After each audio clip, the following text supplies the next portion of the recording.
on World Business Watch.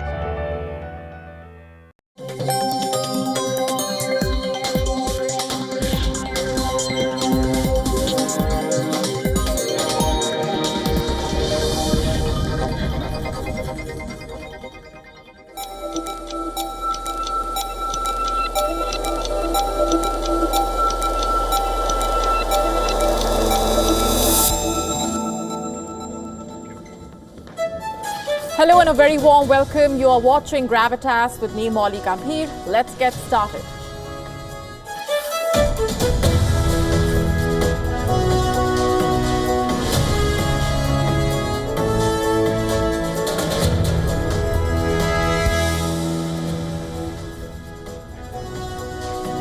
Our top story tonight on Gravitas comes from Pakistan, with the country passing constitutional amendments elevating General Asim Munir to the newly created position of the Chief of Defence Forces. We are decoding that for you and the bigger implications. Also on the show for you tonight, Ukraine struggling to keep up that fight against Russia's war machine, as US President Donald Trump also pushing a new peace formula. There's a lot happening behind the scenes. We're getting you the complete story. Also with Israel being accused of using chemical weapons. What is being said? Getting you all this and more over the next 1 hour.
On to Pakistan, it has just rewritten its constitution to hand sweeping military and nuclear authority to one man, a general who now outranks every civilian institution in Pakistan. A general who is a known extremist, a general who is now the most powerful man in Pakistan.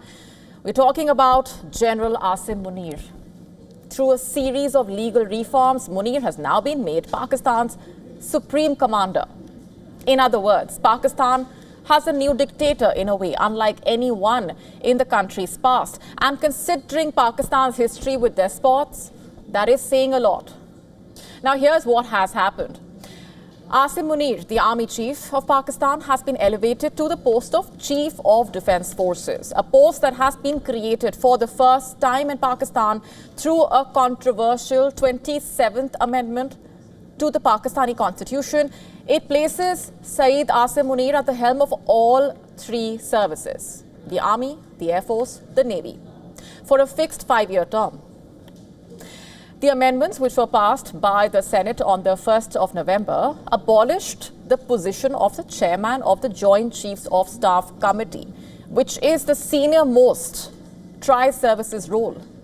Munir was set to retire naturally on Thursday itself, but an amendment increased the tenure of the service chiefs to 5 years, pushing his regular retirement date to 27th November 2027. Now he will be serving out a fresh 5-year term in his new post till 2030. As Chief of Defence, he will be having power over the Army, the Navy, the Air Force, also play a key role in deciding the head of the National Strategic Command, which oversees Pakistan's nuclear arsenal. These changes giving Asim Munir legal cover equivalent to that of the country's president. Nobody seems to be surprised as such. Already this year, we have seen sweeping legal reforms as well as conflict with neighbors consolidate the Pakistani military's grip on power. dilute the role of the civilian government, while at the same time provide unprecedented level of legal protection to the army chief. Sure, in Pakistan, the military is its most powerful institution and has governed the country for nearly half of its existence via a series of coups since its formation in 1947. One of those military rulers, General Pervez Musharraf, who ruled for almost a decade. Later, he was found guilty of treason while living in exile.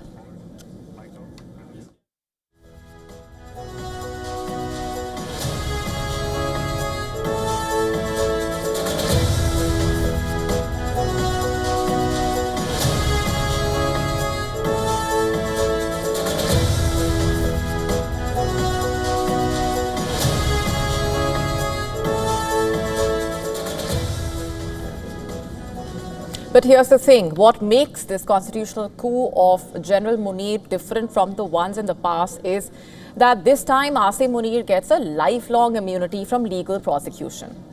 You know what that means? Basically, it means that, say tomorrow, if Munir imposes a martial law, he will never be tried for committing an act of treason. So that means a coup is definitely possible. Even Pakistan-based legal experts saying that with the recent constitutional amendment, the Pakistani constitution itself is being disfigured during a civilian government, and the timing could not be more indicative. That's one of the things that's been said. And after India decimated those terror hubs in Pakistan to stop its cross-border terrorism, Pakistan retaliated by shooting drones across the West Indian border, all of which were shot down by the Indian defense systems. But in typical Pakistan style, Asim Munir claimed that they won the conflict. But Pakistan itself facing tensions with its western neighbor. Taliban ruled Afghanistan, ties between Islamabad and the rulers of Kabul hitting an all-time low.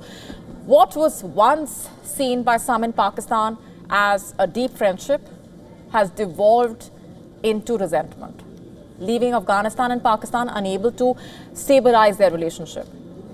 And what we now see in Pakistan is constant attack against security forces and outposts, which have largely been credited to the Pakistani offshoot of Taliban, the Tehreek-e-Taliban. Still, despite some opposition parties denouncing Munir's new role and legal immunity, only few people actually dared to protest openly, and there was only a short flash of social media outrage as such after the news of Asim Munir's elevation came out. Remember, no Prime Minister has ever completed a full 5-year term in Pakistan's history, and civilian governments have also openly acknowledged the military's role in state affairs. In September, Pakistani Defense Minister Khwaja Asif had called the political situation in Pakistan a hybrid model, which many took as a signal that key decisions are influenced by both civilian and military leaders.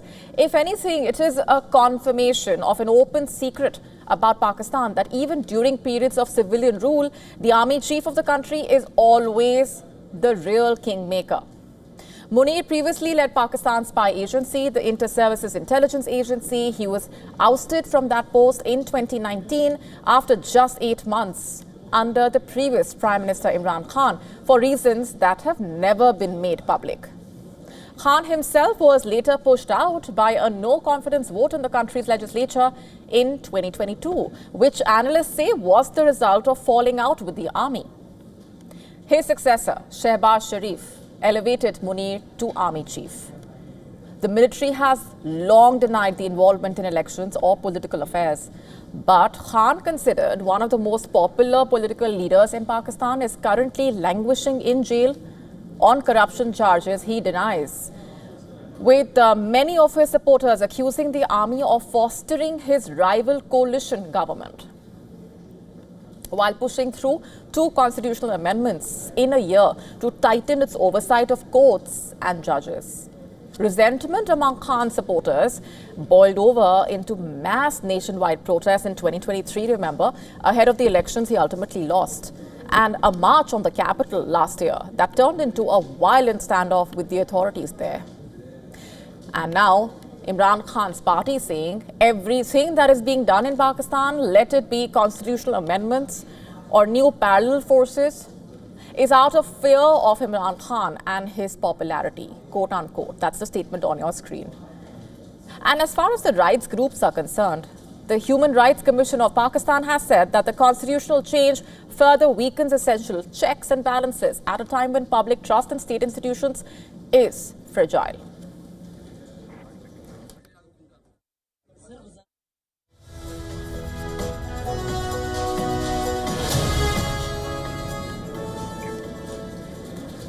There seems to be no good news coming in for the Ukrainian president. He is battling war on multiple fronts. On the front lines, the situation is rather grim. We've been telling you about this.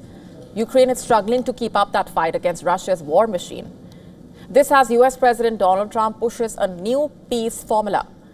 On the other hand, searches at the residence of Zelensky's top aide simmering major political crisis and tensions. Our next report telling you more about what's happening on the ground, as the stakes could not be any higher.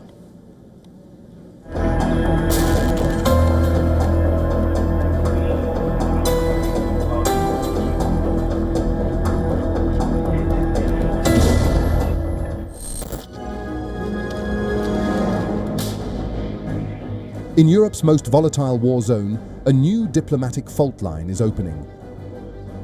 Volodymyr Zelensky, once the global face of resistance, is now caught in a brutal geopolitical vice.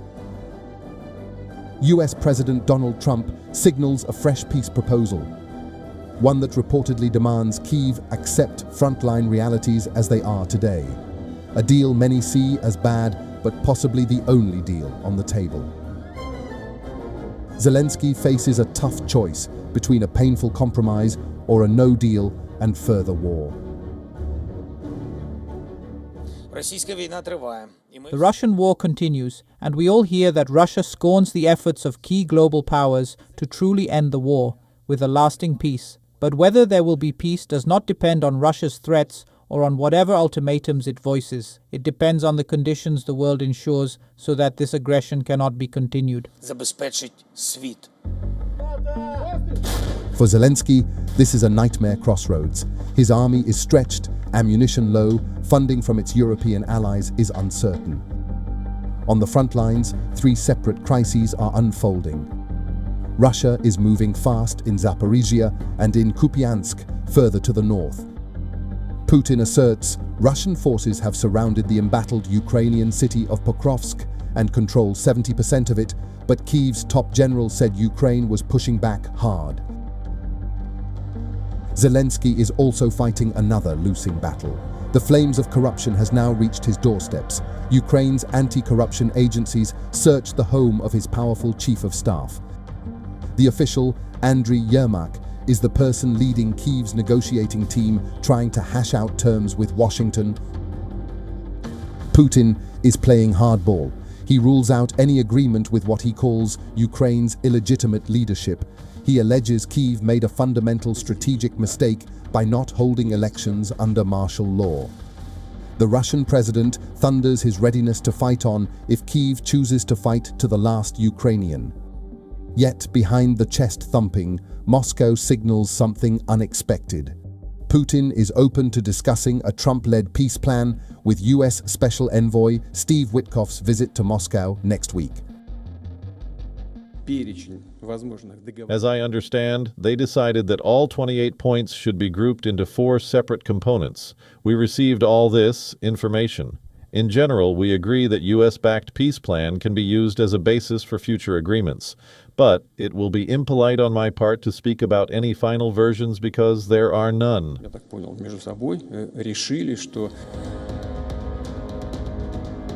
Putin maintains that legal status of Crimea and Donbass is one of the key points of discussions with the US over a newly proposed peace plan for Ukraine.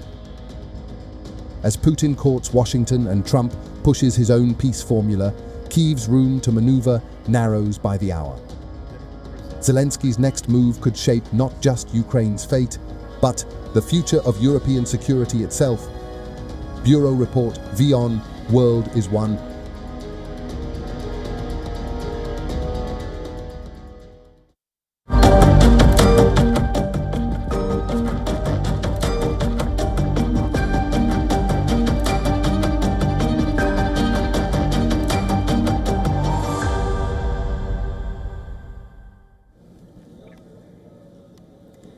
Let's now shift our focus to West Asia, where an alleged incident from the occupied West Bank has triggered outrage and questions and also garnered international attention, where an alleged incident from the occupied West Bank has triggered these reactions.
Two Palestinian men in Jenin were allegedly shot dead during an Israeli raid.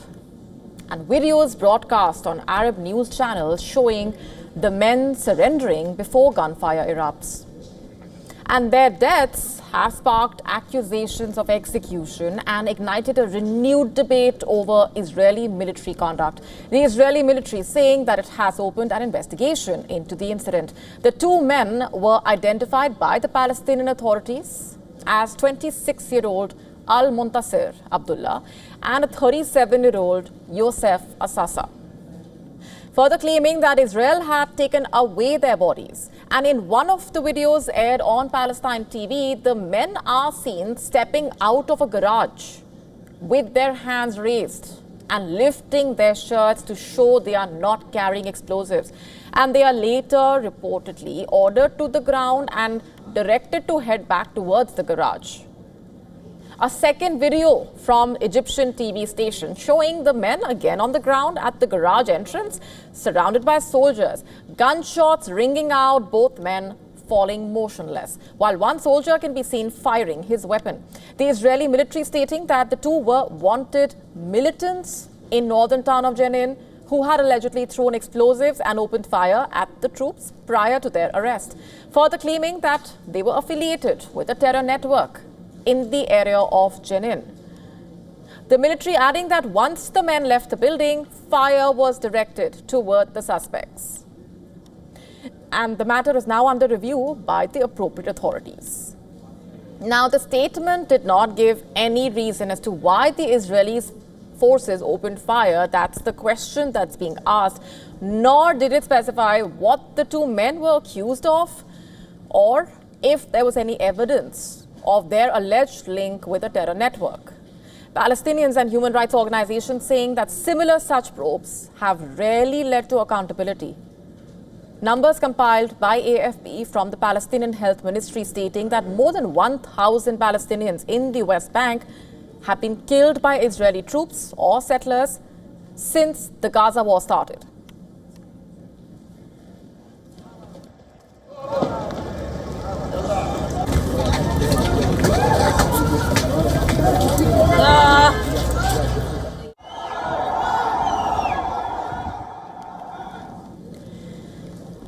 The Palestinian Prime Minister's office, meanwhile, accused Israel of executing the men in cold blood and described the shooting as an outright extrajudicial killing and a violation of international humanitarian law, while Hamas condemned the killing of the men in Jenin as an execution, quote unquote. In fact, Israel's far-right national security minister has taken a starkly different stance, praising the process, praising the forces involved, while stating, I'm quoting, "Terrorists must die." Those were the words that were used. The United Nations, meanwhile, said it was appalled by the incident. Listen to this. We're appalled by the brazen killing by Israeli border police yesterday of 2 Palestinian men in Jenin in the occupied West Bank in yet another apparent summary execution. Killings of Palestinians by Israeli security forces and settlers in the occupied West Bank have been surging without any accountability, even in the rare case when investigations are announced. The incident comes amid the Israeli security forces launching what the IDF described as a counter-terrorism operation in northern West Bank, which the Palestinians said targeted the town of Tobas. The latest issue has added a whole new layer of tensions to a region already overwhelmed by violence, mistrust, and an ever-deepening humanitarian crisis.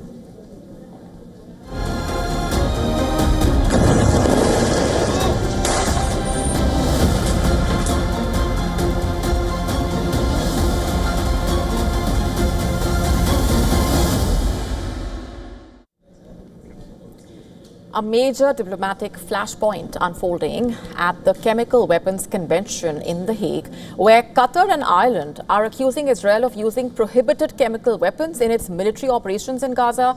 Ireland, in fact, expressed deep alarm over reports from Palestine claiming that Israel has used riot control agents as a weapon of war in the West Bank. The statement added that Ireland acknowledges Palestine's request for the OPCW Technical Secretariat to monitor the situation and investigate the alleged use of chemical weapons. During the 30th Conference of State Parties to the Chemical Weapons Convention, they called for an international investigation, Qatar describing it as Israeli practices in the territory, and expressed full support for Palestine's formal request for a probe. In fact, the move making Qatar the third country at the conference to publicly press for action on alleged chemical weapons used by Israel.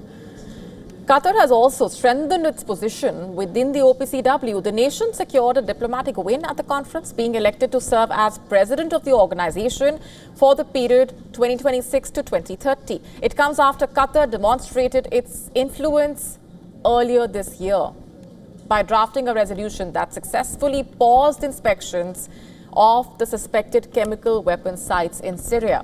It cited Israeli attacks as the reason international teams could not safely access those locations.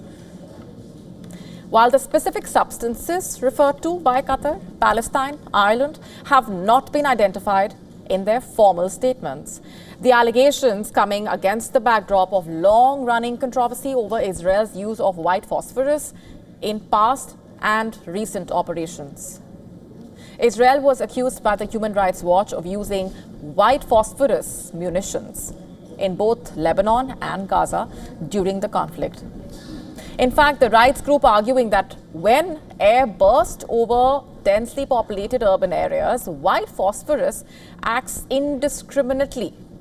It burns homes, endangering civilians and causing severe, sometimes lethal injuries.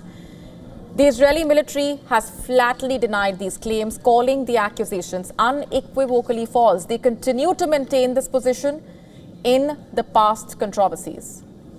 A 2009 Human Rights Watch report on Israel's operation cast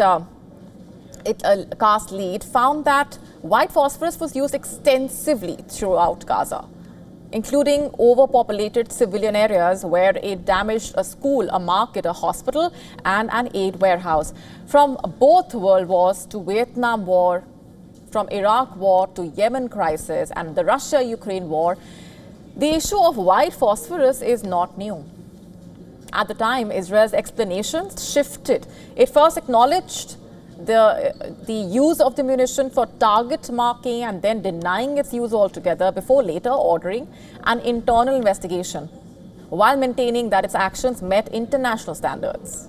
Human Rights Watch has said Israel had safer alternatives available and noted that some uses of the weapon appeared to have little connection to immediate military necessity. It also raised questions about its role as anything other than an incendiary one. Now, amid the latest call for the probe, the OPCW will now become a central point around the debate over the use of weapons in Gaza.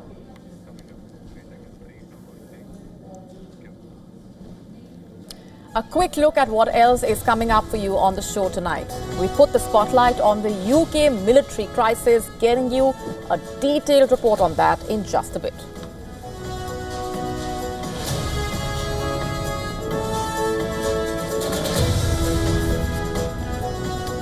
What's the story behind China using a loofah coat to cover stealth jets? We decode that for you. All this and more coming up.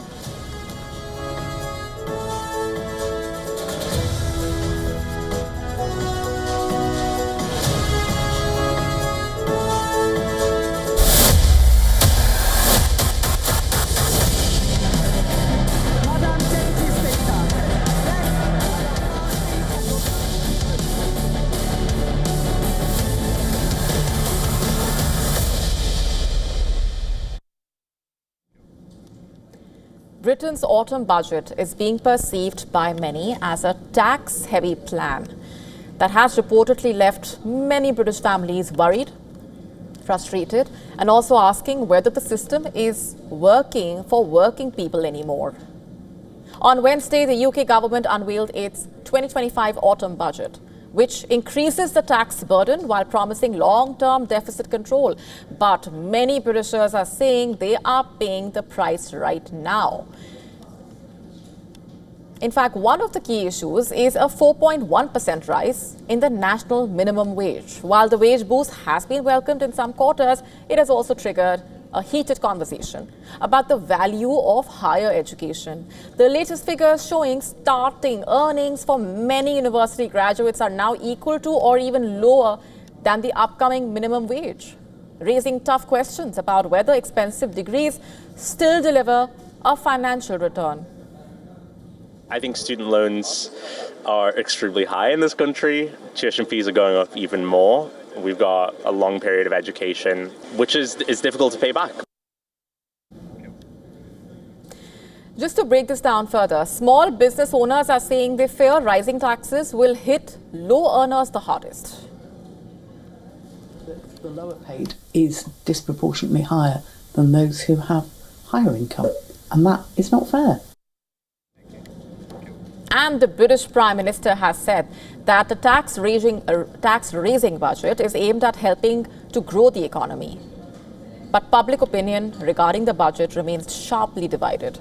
Experts and opposition leaders saying that the working people will shoulder the greatest burden while welfare payments increase. They call the policy unfair and poorly timed, especially in a period of low economic confidence. Problem. Who is going to pay all these increased taxes?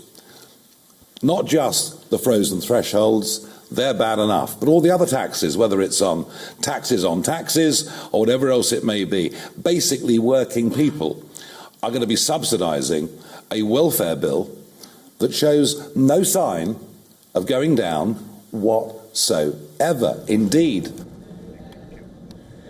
British newspapers have also strongly criticized the finance minister for pushing what they call a tax-raising budget that takes more from workers, savers and investors to meet the deficit reduction targets. Britain's fiscal watchdog, meanwhile, has downgraded economic growth forecasts for the coming years, reportedly a blow to Starmer, who entered the office promising faster economic expansion. Regardless, the core message for many British families is quite clear. The cost of living is still rising, and the budget they hoped would bring relief has instead deepened uncertainty. That is a political.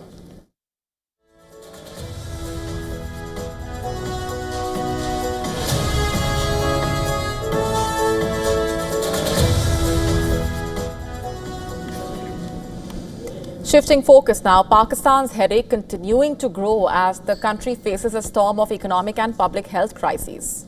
Measles, rubella, polio surging across Pakistan, with children being hit the hardest, while millions of adults struggle to put food on the table. Over the past 3 years itself, more than 131,000 measles cases have been reported, with children under 5 being hit the hardest. Polio remains endemic, making Pakistan one of only 2 countries in the world where the virus continues to threaten children.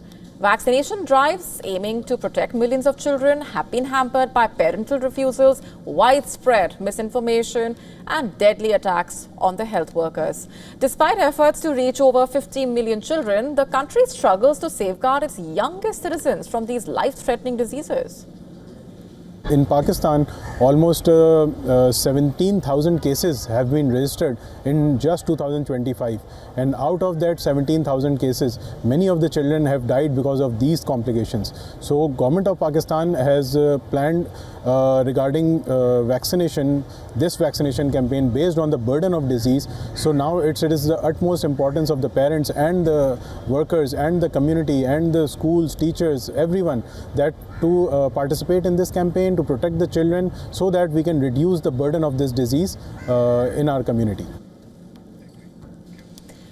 In fact, the public health emergency comes as Pakistan's economy teeters on the edge. Underemployment remains a deep and persistent challenge, particularly in the country's less developed provinces. Poverty rates have spiked since the pandemic, hitting women and youth the hardest. Now, most new jobs are low productivity positions that actually fail to match the skills of the workforce. Female labor force participation remains shockingly low, and the educated underemployment is rampant. The World Bank warnings have been clear. Reliance on informal, low-quality jobs leaves the country highly susceptible to shocks, and the struggle to provide decent employment continues unabated.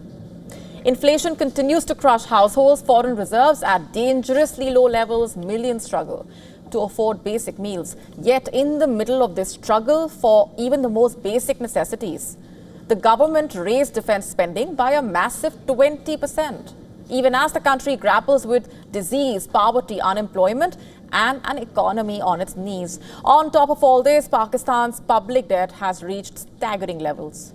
As of June 2025, the total debt hit $286.8 billion. $286.8 billion, which is a 13% rise from last year, with domestic debt standing at $54.5 trillion and external debt at $91.8 billion.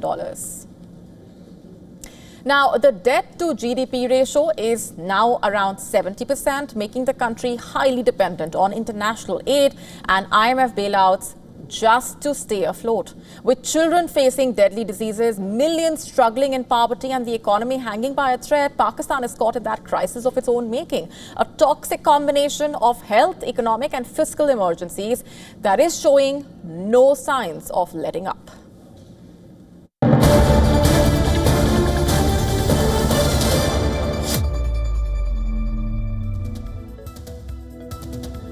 Breaking news coming in right this minute. The UN High Commissioner for Human Rights has said that Pakistan's hastily adopted constitutional amendments seriously undermine judicial independence and raise grave concerns about military accountability and respect for the rule of law. That's the statement coming in. In fact, the human rights chief has said the latest constitutional amendment, like the amendment last year, had been adopted without broad consultation and debate with the legal community and wider civil society, also warning the amendments run counter to the separation of powers that underpin the rule of law and safeguard the protection of human rights in Pakistan. Remember, under the changes adopted on the 13th of November, to be precise, a new federal constitutional court basically has been given powers over constitutional cases, replacing the previous authority of the Supreme Court, which will now only deal with civil and criminal cases. Those are the ramifications, and now the latest reaction coming up. Let's go straight across now to Siddhant Sibal. Siddhant, What more can you tell us about the messaging coming in and the reactions? Well, significant development for the UN High Commissioner for Human Rights to comment on Amendment 27, essentially, which drastically curtails judicial independence by creating a new federal constitutional court and concentrates power as well. Now, essentially, in fact, he said that the latest constitutional amendment, like the 26th amendment last year, has been now adopted without broader consultations and debate with the legal community. Strong statement there. He said that these changes taken together risk subjugation of judiciary to political interference and executive control. Now, what is interesting is, will there be a reaction by Pakistan? Because Pakistan will obviously tend to ignore this. And also, how much there will be a reportage in the Pakistani media as well, which has been subservient to the military in many ways and hasn't been reporting on many things. Now, essentially, what struck in terms of the statement is that a core measure of the judicial independence is tribunals' insulation from political interference by the government. If judges are not independent, experience shows that they struggle to apply law equally. So a strong statement also said that the amendment establishes lifetime immunity from criminal proceedings, arrest for the president, field marshal, marshal of the Air Force, and the admiral of the fleet. Now, Field Marshal Asim Munir, since the amendment has become in fact, the most powerful person in Pakistan. It is, in fact, dubbed as a soft coup in Pakistan. All right, we're leaving it there for the moment. Siddhant, thanks very much.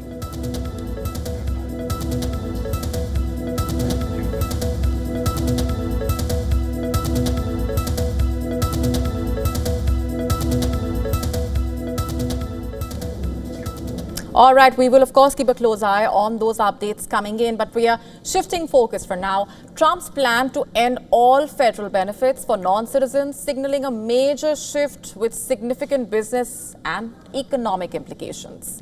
In a post on Truth Social, he said, and I'm quoting, "I will permanently pause migration from all third world countries." Non-citizens in the US currently access limited federal support, often in the form of healthcare subsidies, emergency assistance, and certain social service programs. Businesses in sectors like agriculture, hospitality, logistics, and care services also relying heavily on migrant labor, making policy changes in this area economically consequential. Now, eliminating federal subsidies for non-citizens would basically reduce short-term government spending, but also could strain industries dependent on a migrant workforce. And if large numbers of non-citizens lose access to essential services, their participation in the labor market could become more uncertain. It could potentially increase turnover and reduce productivity.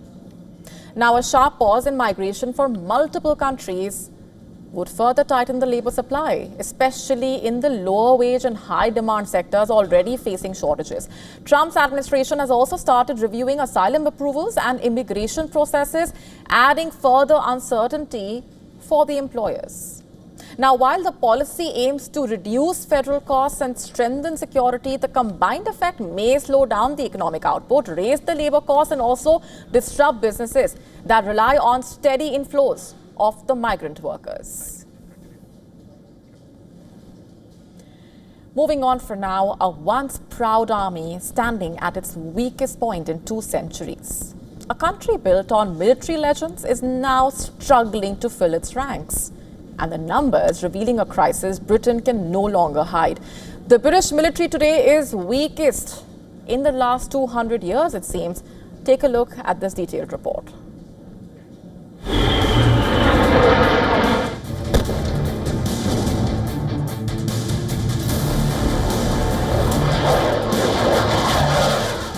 Britain's armed forces are shrinking, not swelling. The fight-ready corps hits a historic low. Questions multiply: is the nation ready for tomorrow's battles?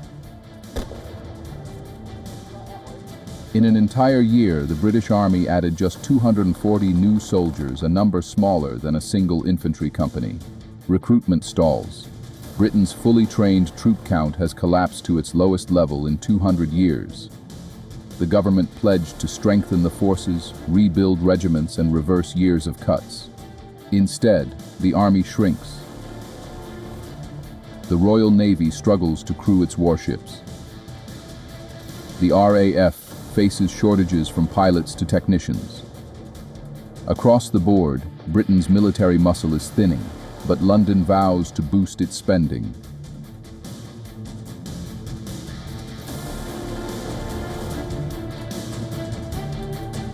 So like those who came before us, we rearm in the face of threats, we confront dictators, and we boost our defence industry. And in the process, we can unite our country around this common purpose. That's what this budget will be about. Strong foundations to secure Britain's future. UK military chiefs question how to rebuild defence as funding fails to meet requirements amid rising threats from Russia and China and pressure from NATO allies. British military equipment are failing. Newly delivered Ajax armoured vehicles, costing millions of pounds each, were rushed into a staging area. Within 48 hours, the noise and vibration had knocked over 30 troops out of action, medically evacuated, shaking, nauseous. Reports reveal a harsh truth. Young Britons simply don't want to join. Military careers no longer lure recruits in a booming tech and service economy. Pay battles, housing troubles, and long overseas deployments push candidates away. The price of this neglect is clear. Britain's defensive capabilities are diminished. The threat is real, but the future looks grim. Bureau Report, WION, World is One.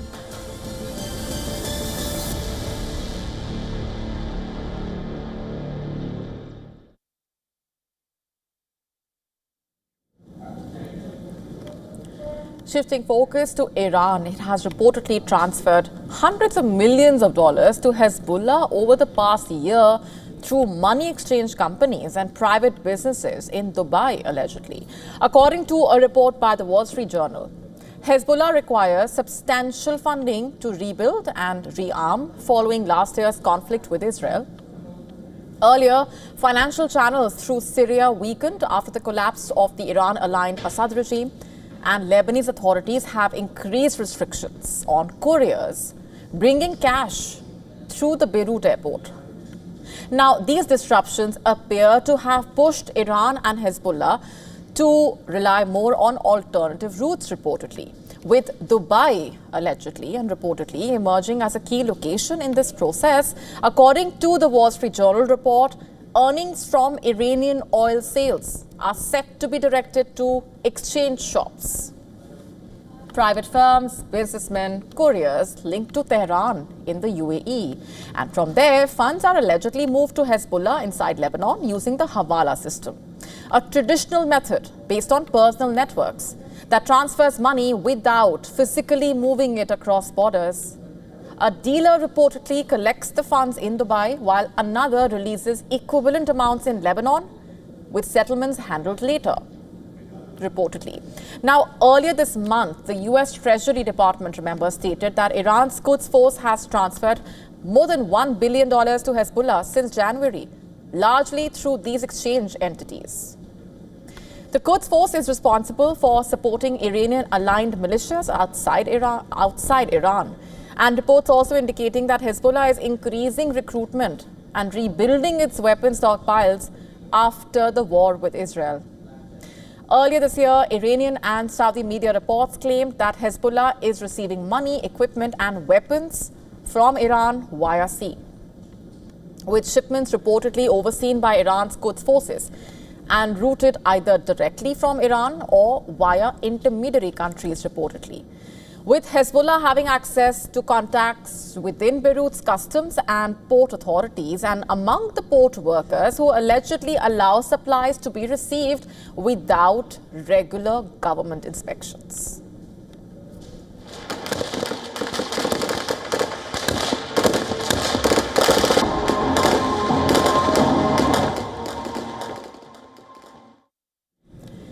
Over 2,000 years ago, Queen Cleopatra of Egypt may have reached for a simple bath tool to scrub her skin with a loofah.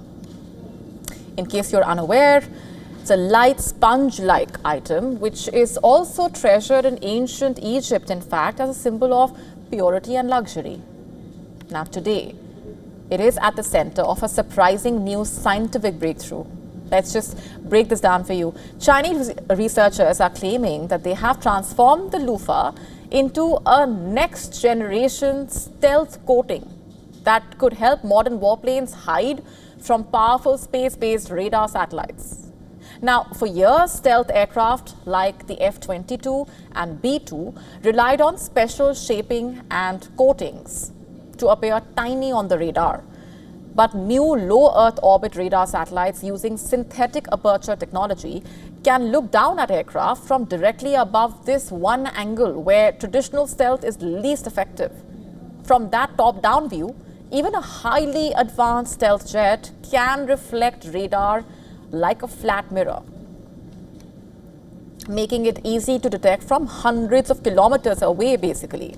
Now, this is where the loofah returns not as a beauty tool, but as a defensive shield. A team of Chinese scientists claimed to have carbonized the dried loofah using its natural three-dimensional fiber network as a lightweight scaffold.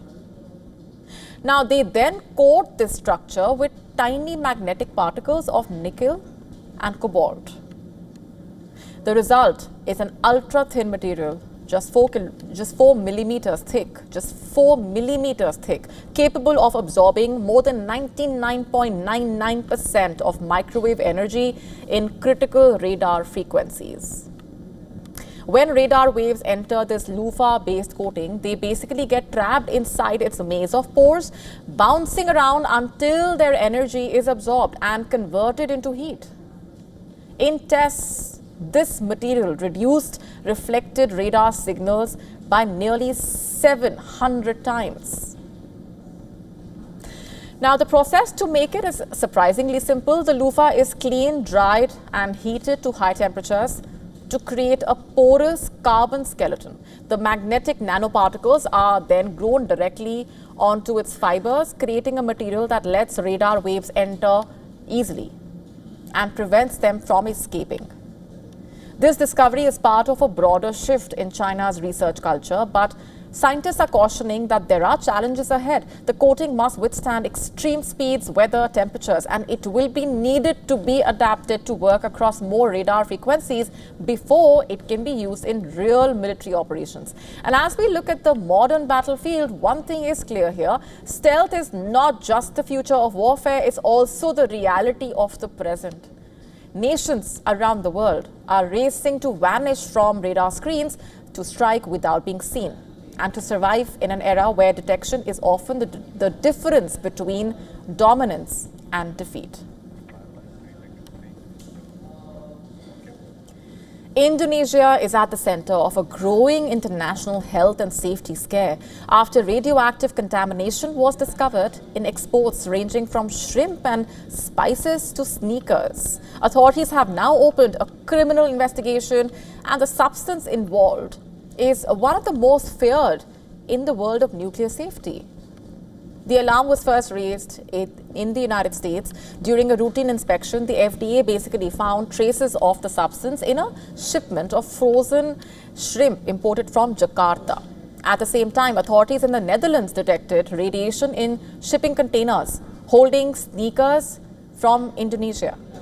Both discoveries pointed to a much larger and far more serious problem. Indonesia's investigation has now focused on a metal processing factory at an industrial estate in Banten province. Investigators claiming that the company is China-owned allegedly and is suspected of processing scrap metal contaminated with the substance reportedly. But investigators say they face a major obstacle. The company's management has reportedly returned to China, making questioning nearly impossible. The impact on the industrial area has been severe reportedly. Around 20 factories, including facilities that process shrimp and manufacture footwear, have been impacted. 9 employees were reportedly found to have been exposed to the substance and were rushed to a government hospital in Jakarta. All contaminated sites have since been decontaminated, but authorities are warning that the full extent of the exposure is still being assessed. Now, the fallout does not even stop there. Earlier this month itself, Indonesian port officials intercepted 8 containers of zinc powder from Angola that also showed signs of the substance contamination. Those containers have been held and are awaiting re-export. The FDA is saying that while the levels detected in food products do not pose an acute threat as such, long-term exposure to even low doses of the substance can raise serious health risks. And with contaminated goods moving through international supply chains, the incident has triggered heightened alerts in multiple countries. For a country with no nuclear power plants, no nuclear weapons, no domestic source of the substance, this incident raises serious questions. Where did the radiation even come from? How long has it been in the food supply chain? And could more contaminated products be out there? Indonesia is scrambling to identify the source, contain the damage, and also reassure the world that its exports are safe. But with radioactive material turning up in everyday products, the stakes are higher than ever.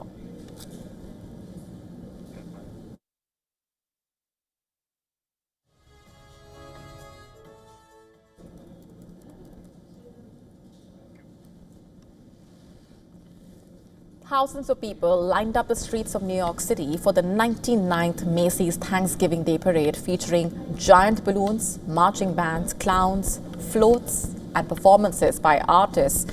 In fact, they were also posing as iconic characters. So we're leaving you with a detailed report on what unfolded. Thanks for watching.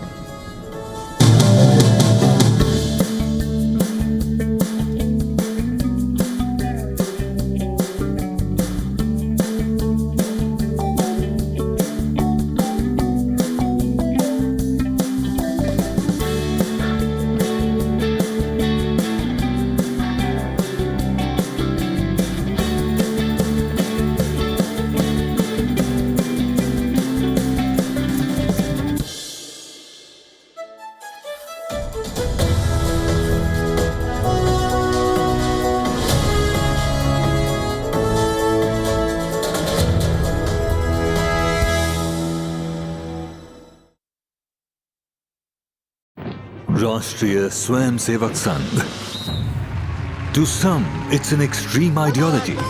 To others, it's the very soul of India. To some, it's rebellion. To others, it's a principle of nation building. Coming soon to challenge perceptions in RSS centenary year, Kesariya at 100.